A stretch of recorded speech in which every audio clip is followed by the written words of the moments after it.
This is the shoulder protocol. If you have any instability in your shoulder or your scapula is not moving smoothly, this is a great exercise to do. So grab a dumbbell. I'm using a 5, but start with something less heavy because this is quite heavy for me as well.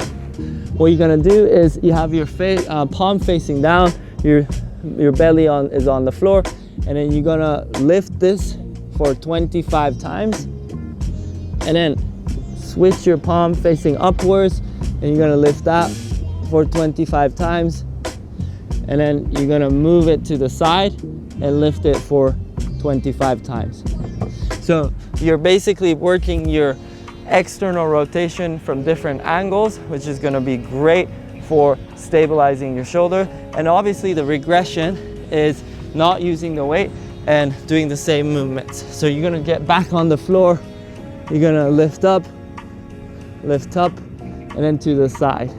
Start with 25 reps each without any rest in between, or do the prescribed numbers that is on the sheet. That is shoulder protocol. This is the thoracic extension, an amazing mobility workout for your spine, but your upper spine. So you're gonna get into a squat position. So you need to be able to do the deep squat, obviously, in this exercise. And what you're gonna do is with your right hand, grab your left ankle. So you're using that as an anchor, and your elbow is pushing out the right knee so it doesn't come in. So, and then your left hand is elbow goes down as much as it can, and then you're gonna rotate outwards, up, as far as you can. You see that right knee trying to come in, so you are going to push that outwards, and then up, and down, and up. So you're gonna do that for a prescribed number of reps, and obviously you wanna get the other side, grab that right ankle, push that knee out. And I know I'm crouching over, try to keep your chest as high as possible.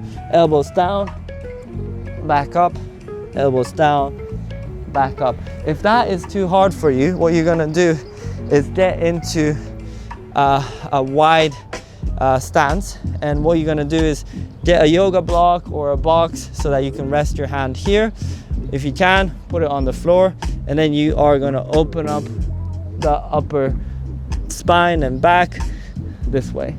So this, you get a stretch in your adductor as well, but same movement, it will open up your upper spine, upper back. And if that is too hard because you have hamstring or adductor inflexibility, get on all fours, and simply from here, you're gonna go in, elbows down, and then open up. Go in, elbows down, open up. Do that for prescribed reps, both sides, and that is the thoracic extension.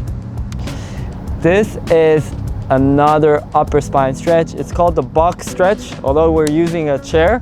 What you wanna do is place your hands on the chair and then bring your knee back so that you're almost like in all fours, but with an elevated hand position. What you're gonna do is bring your rib cage in. So I don't want that hips to flare out. Bring your rib cage in, and what you wanna do is bring down your armpit to the floor, and then you're gonna bring it back up, and then you're gonna pulse there. So I don't want this happening. I just want the upper back and the spine pulsing up and down. So you want to drive your hands into the box or the chair, and then we're gonna drive the armpit as low as we can. Pulse for a prescribed number of reps, and then after the reps, what you want to do is do a 10-second hold there so you can stretch it out even more, and then back. So that is the box stretch, and that is great for opening up that, but it's easier because you're using gravity to stretch it out. So that is the box stretch. Welcome to the hip mobility series. We are gonna start off with the 90-90 transition. So I want you to get into a squat position first. So a deep squat position. If you can't do this, obviously we'll work towards it, but this is the prerequisite of the most progressed pattern here. The benefits of the hip mobility and the 90-90 transition is that it's going to alleviate the pain, but also increase that range of motion, such as the external rotation and the internal rotation of the hip as well. So we're going to come in here, and then what we're going to do is slowly collapse the legs and slowly collapse the leg. So you want to keep yourself as low as possible and use your hand, because I need to use my hand. So you're internally rotating and externally rotating your legs. And if that's too much, you can put your hand behind you and then do the same movement. So as the hands go further away from you, the easier it gets. And as the hand comes closer, the harder it gets. But notice what you want to do is when you're going down, you want to go slow, slow, slow, slow, slow, control, and roll on the blades of your heel.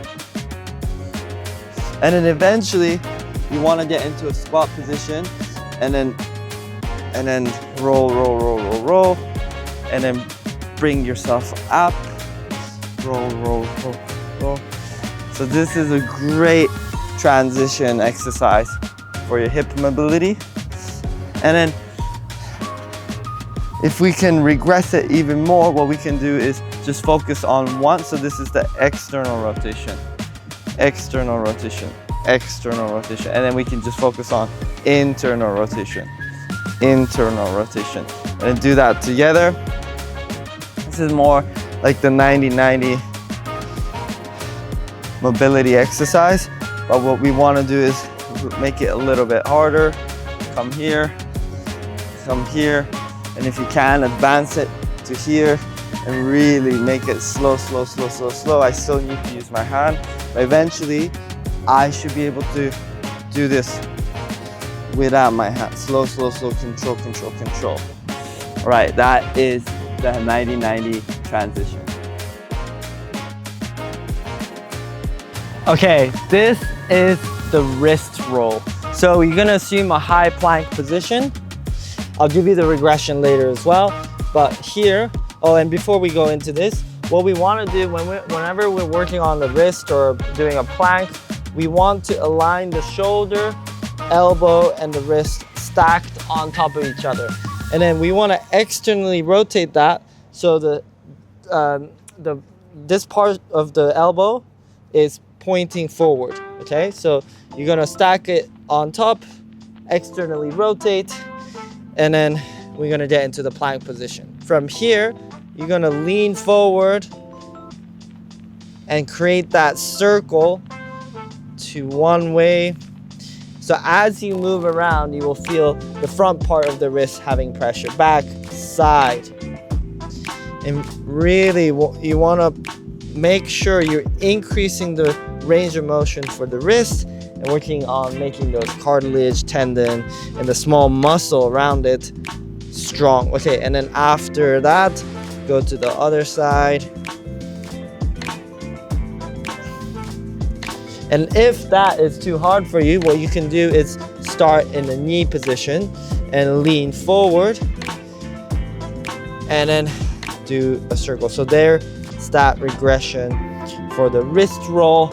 Have a go at it and let me know how it goes, and also do the prescribed number of reps.